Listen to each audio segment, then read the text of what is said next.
एक अस्पताल से लगातार कंप्लेंट आ रही थी, लगातार शिकायत आ रही थी कि वहां पर पेशेंट के साथ जो भी पीड़ित जाते हैं, जो दवा लाने जाते हैं, उनके साथ अभद्रता की जाती है। उनको खराब दवाएं दी जाती हैं, एक्सपायर्ड दवाएं दी जाती हैं।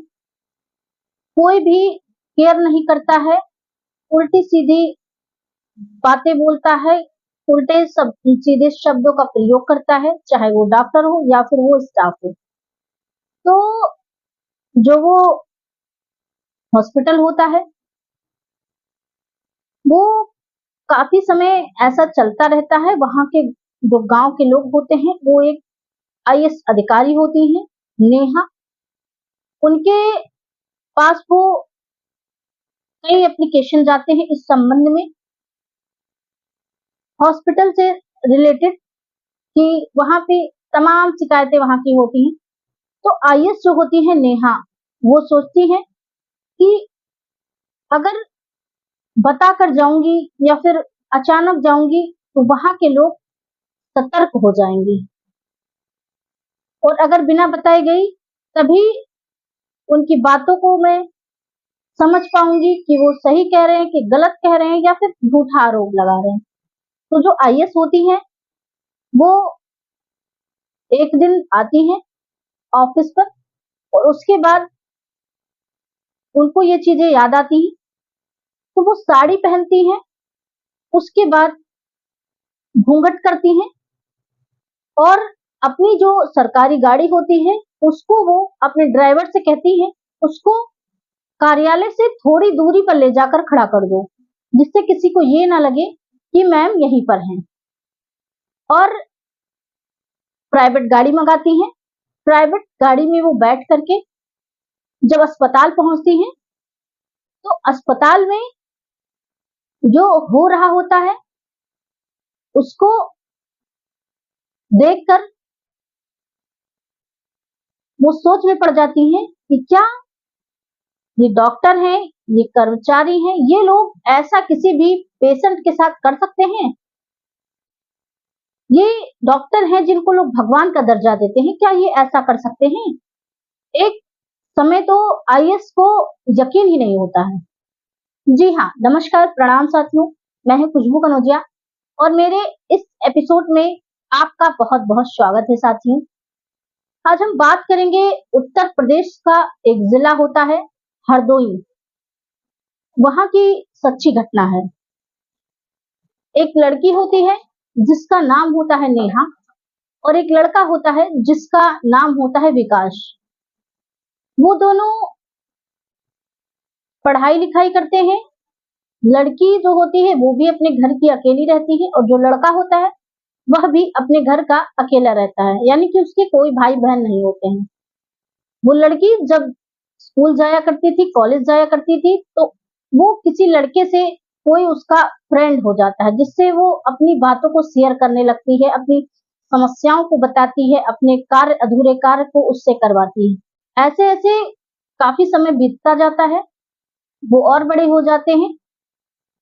फिर जब उसकी माँ को, जो लड़की होती है नेहा, उसकी माँ को जब ये बातें पता चलती है, तो वो उनके पिताजी, जो कि दिल्ली में रहते थे किसी कारोबार के सिलसिले में, तो उनसे कहती है कि बेटी हमारी हाथ से निकल जाएगी, ऐसी ऐसी बातें मैंने सुनी हैं।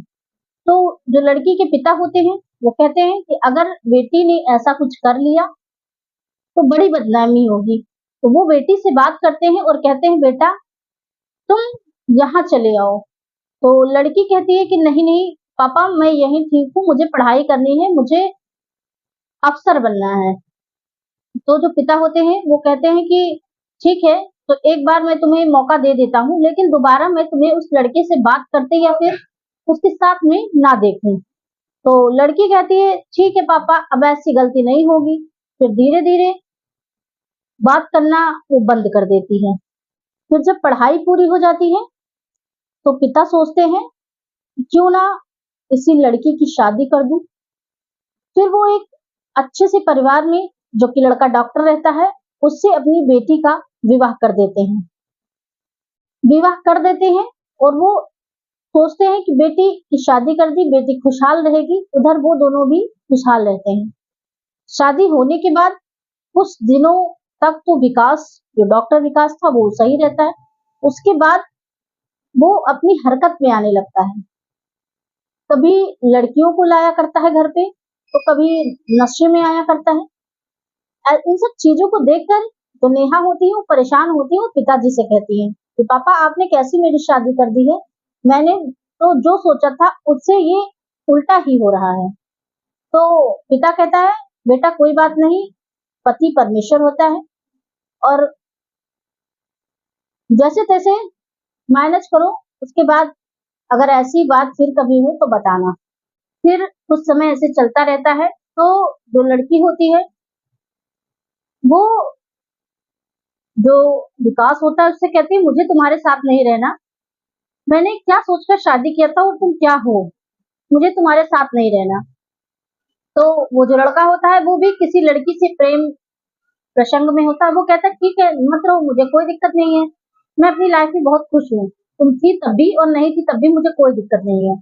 तो लड़की और लड़के के बीच में दूरियां हो जाती हैं। लड़की अब आ जाती है अपने पिताजी के घर और वो पढ़ने में जो कि अच्छी थी, क्लास में हमेशा फर्स्ट आती थी, तो वो पढ़ाई फिर से तैयारी करना शुरू कर देती है और उसका सिलेक्शन एक आईएएस के पोस्ट पर हो जाता है।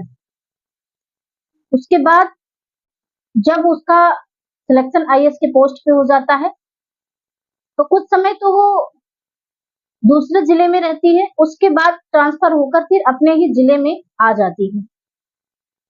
फिर एक दिन शिकायत आती है कि जो अस्पताल है, वहां के जो डॉक्टर हैं, जो वहां के कर्मचारी हैं, वो लोग जो भी इलाज कराने मरीज जाते हैं उनसे अभद्रता करते हैं, उल्टी सीधी बातें करते हैं और उनको भगा देते हैं, पैसे वगैरह छीनते हैं। ऐसे सारे कंप्लेंट्स उनको मिलते हैं। एक कंप्लेंट नहीं, लगभग 40 से 50 कंप्लेंट गांव के लोग आईएएस नेहा को देते हैं। आईएएस नेहा भी सोचती है कि अगर मैं ऐसे अचानक जाऊंगी तो वहां लोग मुझे देखेंगे तो अलर्ट हो जाएंगे, मतलब सतर्क हो जाएंगे, तो मैं वो क्या कर रहे हैं मैं उस चीज को जान नहीं पाऊंगी। तो वो एक दिन अपने ड्राइवर को कॉल करती है और कहती है कि मेरी गाड़ी, जो सरकारी गाड़ी होती है, कहती है कि उस गाड़ी को कार्यालय से कहीं दूर खड़ी कर दो और एक प्राइवेट गाड़ी के लिए वो कहती है कि एक प्राइवेट गाड़ी ले आओ। वो तैयार होती है, साड़ी पहनती है, घूंघट बनाती है और उस प्राइवेट गाड़ी में बैठकर अस्पताल पहुंच जाती है। और जब अस्पताल पहुंचती है तो जो ड्राइवर होता है उससे भी कह देती है कि किसी से कोई बात नहीं करनी है। फिर ड्राइवर कहता है मैम जैसा आप कहें। फिर मैं जब वो आईएएस मैडम जो नेहा होती है वो अंदर आती है तो वो देखती है एक लंबी सी लाइन लगी होती है पर्ची लेने वालों की। कुछ लोग उसमें दवा भी साइड में ले रहे होते हैं। जब वो ये सब देखती है तो वो सोचते हैं कि हॉस्पिटल में इतनी लंबी लाइन लगी है, आखिरकार यहाँ के डॉक्टर कर क्या रहे हैं, क्या इलाज नहीं कर रहे हैं, लोगों के साथ हो क्या रहा है, वो समझ नहीं पाती कुछ समय। फिर वो भी लाइन में लग जाती हैं पर्ची लेने के लिए। वहां पे एक बुजुर्ग होता है जो कि अपने बच्चे को इलाज कराने के लिए लाया होता है। वो कहता है डॉक्टर साहब हमारे बेटे को बहुत बुखार है और इसका पूरा बदन जो है भट्टी की तरह जल रहा है, बहुत ज्यादा तप रहा है, तो कोई दवा दे दीजिए। तो वहां पे जो डॉक्टर साहब होते हैं, जो वो महिला आईएएस के पति होते हैं विकास, वो कहते हैं कि तुम लोगों ने तो बिल्कुल हद कर दी है, तुम लोग हर दूसरे दिन बीमार हो जाते हो, मतलब ऐसे नाना प्रकार की वो बातें करते हैं और कहते हैं कि जो है तुम लोग इसी लायक हो और यहाँ पे तुम्हारे लिए दवाइयां नहीं है, तुम लोग यहाँ से चले जाओ। फिर ऐसी भाषाओं का प्रयोग करते हैं। ये सारी चीजें जो आईएएस नेहा होती हैं वो ये सारी चीजें देखती रहती हैं। उसके बाद जब वो अपना घूंघटा हटाती है, जब वो चेहरा दिखाती है, तो वहां पे जो डॉक्टर थे विकास और वहां के जो कर्मचारी थे और जो स्टाफ थे, वो लोग देखकर, जो आईएएस नेहा होती है उनको देखकर उनके पैरों तले जमीन खिसक जाती है। वो अचानक से सोच में पड़ जाते हैं कि आईएएस मैम की ऐसी क्या जरूरत पड़ गई जो हमारे अस्पताल में आई हैं और वो भी इस वेशभूषा में आई हैं। तो वहाँ का एक जो है स्टाफ होता है वो कहता है, सर आपको अगर दवा की आवश्यकता थी तो आपको एक फोन करना चाहिए था, मैं हम लोग डॉक्टर साहब को लेके वहीं चले आते। तो जो नेहा आईएएस होती है वो कहती है, नहीं नहीं, मैं यहाँ दवा नहीं कराने आई हूँ, मैं तुम लोगों का स्टिंग ऑपरेशन करने आई थी कि क्या ये जो मेरे पास कंप्लेंट आ रहे हैं, क्या तुम लोग सच में ऐसा करते हो या फिर कोई अपनी दुश्मनी को निभाने के लिए ऐसे कंप्लेंट, ऐसे प्रार्थना पत्र लोगों से दिलाता है। तो जो प्रार्थना पत्र था उसके मुताबिक मैंने सही पाया है और वो उनके साथ जो लिखा पढ़ी करते हैं उनको बुलाती हैं और कहती हैं, इन लोगों के लिए लेटर बना दो, इन सबको निलंबित कर दो, सस्पेंड कर दो। फिर जो डॉक्टर होते हैं, नेहा आईएएस के पति विकास, वो हाथ पैर जोड़ने लगते हैं और कहते हैं, मैम गलती हो गई, एक बार क्षमा कर दीजिए, दोबारा ऐसी कभी गलती नहीं होगी, एक बार क्षमा कर दीजिए। तो जो नेहा आईएएस होती है वो कहती है, लोग ये लोग कम पढ़े लिखे गांव के लोग हैं, ये आपको अपना भगवान मानते हैं और आपसे दवा लेने आते हैं, आप इस लहजे में इनसे बात करते हैं, क्या आपने डिग्री इसलिए ली है? तो जो डॉक्टर होता है वो एकदम चुप हो जाता है, एकदम शांत हो जाता है और सिर नीचे करके नेहा मैम की सारी बातें सुनता रहता है। फिर नेहा मैम इतना कहकर वो चल देती हैं। डॉक्टर पीछे पीछे जाता है कि मैम एक बार गलती हो गई, माफ कर दीजिए। नेहा आईएएस गाड़ी में बैठती है और चली जाती है।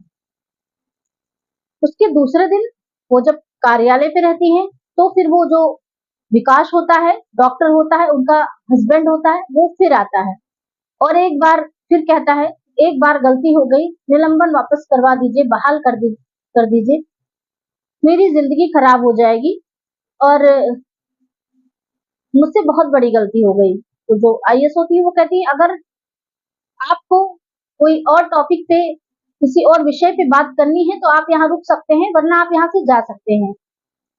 फिर जब वो इतनी बेइज्जती हो जाती है तो वो विकास डॉक्टर भी सोचता है कि अब यहाँ से चले जाना ही सही है। उसके बाद जब यहाँ पे उसकी बातें नहीं सुनी जाती है तो वो जाता है अपने ससुर के पास, यानी आईएएस नेहा के पिता के पास और कहता है कि पापा ऐसी ऐसी बात है और इन्होंने मुझे निलंबित कर दिया है, मेरी एक छोटी सी गलती थी, मैंने एक बुजुर्ग को डांट दिया था, इसी कारण इन्होंने मुझे और मेरे स्टाफ को सस्पेंड कर दिया और इनसे कह दीजिए मुझे बहाल कर दें। तो पिता भी नेहा को फोन करता है और कहता है कि आज घर पे आ जाना, आज कुछ जरूरी बात करनी है। वहां पर वो विकास को भी बुलाते हैं और नेहा को बुलाते हैं, बैठ के तीनों लोग बातें करते हैं। तो पिता कहता है नेहा से कि क्या तुमने सच में इनको सस्पेंड कर दिया? फिर नेहा ऐसे ऐसे करके सारी बातें बताती है कि मैं किस तरह वेश बदल करके गई थी और मैंने इनको रंगे हाथों पकड़ा था। फिर पिता कहता है कि आपने गलती की है तो आपको सजा तो भुगतनी ही पड़ेगी। फिर जो विकास होता है वो कहता है कि मैंने नहीं जाना था कि आप इतनी ब्रिलियंट हो, मैंने आपसे शादी कर लिया था और मैं जिस लड़की के चक्कर में आपको परेशान करता था, आपसे बात नहीं करता था, आपके साथ नहीं रहता था, वो लड़की भी सिर्फ मेरे पैसों के लिए ही मेरे पास थी। जैसे ही मैं थोड़ा बीमार हुआ, मैं थोड़ा पैसे कमाना बंद कर दिया, वैसे ही वो लड़की मुझे छोड़कर दूसरे के साथ भाग गई। तो जो नेहा के पिता होते हैं वो कहते हैं कि ऐसे जो तुमने किया मेरी बेटी के साथ वो बहुत गलत था, लेकिन मेरी बेटी ने ऐसा तुम्हारे साथ कुछ नहीं किया। तो वो जो विकास होता है डॉक्टर, वो कहता है उनके पिताजी से कि एक बार माफ कर दीजिए और नेहा से कहिए कि हम साथ रहना चाहते हैं। तो नेहा के पिता नेहा से कहते हैं कि बेटा क्या आप इनके साथ रहना चाहते हो? तो जो नेहा होती हैं, पढ़ी लिखी होती हैं, संस्कारी होती हैं, वो कहती हैं पापा जैसा आप कहें, मुझे तो कोई दिक्कत नहीं है, जब मैं कुछ नहीं थी तब मैं आप ही के पास आई थी और आज भी आईएएस हूँ तो आप ही की वजह से हूँ, क्योंकि आपने ही मुझे पढ़ाया लिखाया है। तो फिर दोनों चले जाते हैं अपने घर पे, हंसी खुशी रहने लगते हैं। तो साथियों ये जो कहानी थी, कहते हैं कि जो पति होता है वो देवता होता है, यानी भगवान होता है, और जो पत्नी होती है वो लक्ष्मी होती है। ऐसे लक्ष्मी के साथ कौन करता है। और ये जो स्टोरी है इसका उद्देश्य किसी को परेशान करना, किसी को दुखी करना नहीं है। ये एक कहानी है जो हमने आपको सुनाई है, और ऐसे तमाम कहानियों को सुनने और देखने के लिए मेरे YouTube चैनल को सब्सक्राइब जरूर करें, साथ ही बेल आइकन को जरूर प्रेस करें जिससे मेरी वीडियोस आप तक पहुंचती रहे। और साथियों, आपसे एक अनुरोध है, आप किस जिले से हैं, अपने जिले का नाम मुझे कमेंट में जरूर बताएं, और मेरी वीडियो कैसी लगी जरूर बताएं ताकि मेरा मनोबल बढ़ सके। धन्यवाद।